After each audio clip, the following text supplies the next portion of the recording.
So hi hello friends, మన channel కొత్తగా చూసినట్లయితే సబ్స్క్రైబ్ చేసుకొని పక్కన ఉన్న బెల్ ఐకాన్ క్లిక్ చేసి ఆల్ పైన ట్యాప్ చేయండి. రైతులకు షాక్, వెనక్కి వెళ్ళిపోతున్న రైతు బంధు డబ్బులు. రైతులకు షాక్, వెనక్కి వెళ్ళిపోతున్నటువంటి రైతు బంధు డబ్బులు. తెలంగాణలో కాంగ్రెస్ ప్రభుత్వం అధికారంలోకి వచ్చిన తర్వాత రైతు బంధు పథకం అమల్లో గణనీయమైన సవాళ్లను ఎదురయ్యాయి. వాగ్దానం చేసిన ప్రయోజనాలు అందకపోవడంతో రైతులు ఆవేదన వ్యక్తం చేస్తున్నారు. ఇటీవల రైతులకు అందాల్సిన నిధులు ఆశించిన స్థాయిలో జమ కాకపోవడంతో రైతులు అవాక్కయ్యారు. 5 ఎకరాల భూమి ఉన్న అర్హులైన రైతులకు కూడా ఈ లబ్ధి చేకూరడం లేదనే ఫిర్యాదుతో రైతు బంధు పథకం సక్రమంగా అమలు కావడంపై విమర్శలు తలెత్తున్నాయి.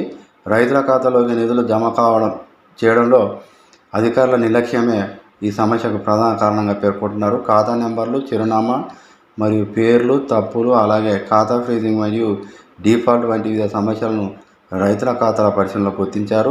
తప్పిదాలను సరిదిద్దుకొని వెంటనే నిధులు జమ చేయాలని కూడా రైతులు కోరినప్పటికీ అధికారులు సమర్థవంతంగా పరిష్కరించకపోతున్నారు. దీంతో రైతులకు అందాల్సిన నిధులు లబ్ధిదారులకు చేరకుండా ప్రభుత్వ ఖాతాలోనే జమ అవుతున్నాయి.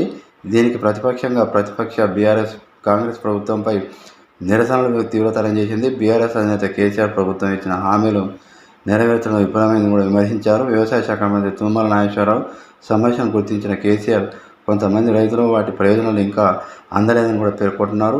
రైతు బంధు నిధుల పంపిణీ విషయంలో జాప్యం వల్ల రైతులు సకాలంలో వ్యవసాయ కార్యకలాపాలు నిర్వహించగల సామర్థ్యంపై ప్రతికూల ప్రభావాలు చూపవచ్చు.